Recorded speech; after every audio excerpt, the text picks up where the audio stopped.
ओम गणेशाय नमः। महाभारत से सीख अध्याय 71 अश्वत्थामा का घोर तांडव। पांचाल वीरों के शिविर में घुस के अश्वत्थामा ने धृष्टद्युम्न के गले को कसके पकड़ा और उसकी छाती को जोर से अपने पैरों के नीचे दबाया। धृष्टद्युम्न की चीख को सुन के द्रौपदी के पुत्र जब जागे तब अश्वत्थामा ने उन पर तलवार से वार किया और सबको मार डाला। जो बचे वीर थे उन्हें भी उसी तलवार से काट के मार डाला। सामने जब शिखंडी आया उसके शरीर को अश्वत्थामा ने 2 टुकड़े किया। पूरा शिविर ही युद्ध भूमि की तरह बदल गई।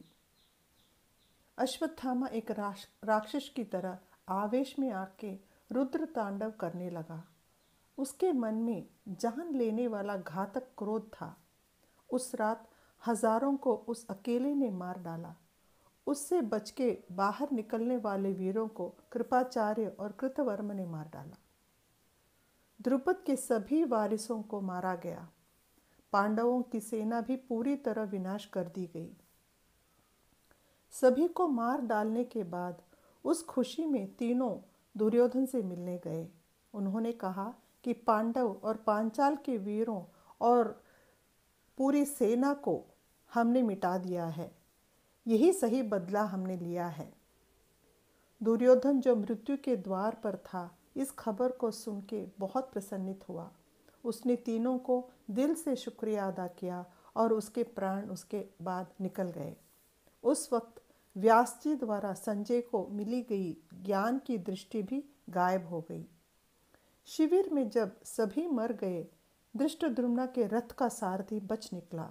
उसने पांडवों को खोज निकाला और बीती हुई दुखभरी घटना का विवरण किया।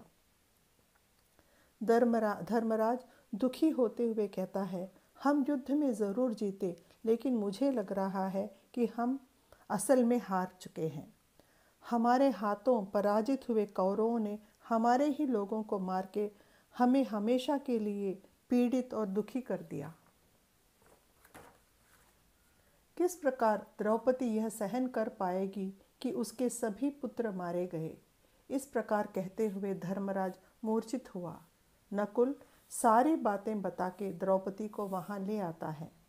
द्रौपदी असहनीय पीड़ा और माँ की ममता के बीच फंस के बहुत रोती है और धर्मराज तथा भीम से कहती है कि अगर अश्वत्थामा मारा नहीं गया तो इसी जगह में मैं अपना जान दूंगी। अश्वत्थामा को मार के उसके जन्म लेने के समय उसके सिर में जो रत्न उसके साथ जन्मा था उसे उसके सिर से काट के ले आके धर्मराज के सिर पर रखना है, कहती है द्रौपदी। नकुल भीम के रथ का सारथी बनकर और भीम अत्यधिक क्रोध से रथ में चढ़कर अश्वत्थामा को ढूंढने निकलते हैं। श्री कृष्ण धर्मराज और अर्जुन से अश्वत्थामा के पास जो ब्रह्मशिरस नामक अस्त्र है उसके बारे में कहते हैं। द्रोणाचार्य ने जब उस अस्त्र को अर्जुन को दिया था तो ईर्ष्या के कारण अश्वत्थामा ने उसके पिता से झगड़ा करके वही अस्त्र हासिल किया।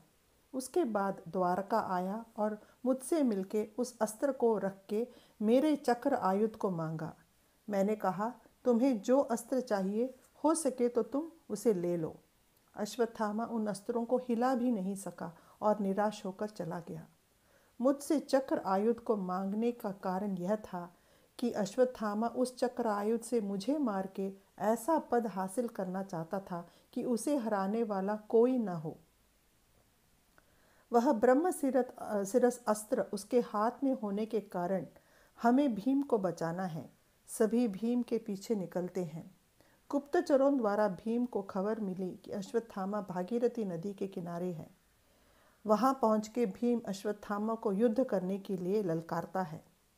पांडवों और श्री कृष्ण को एक ही जगह पाके अश्वत्थामा सोचता है कि सभी को एक ही समय पर खत्म कर सकेंगे।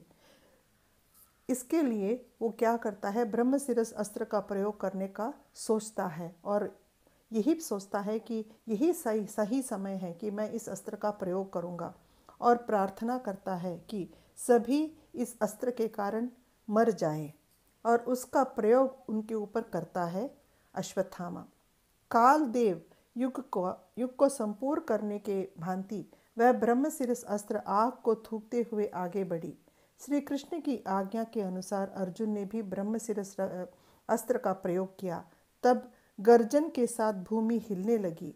आगे और बाकी है। जय श्री कृष्ण।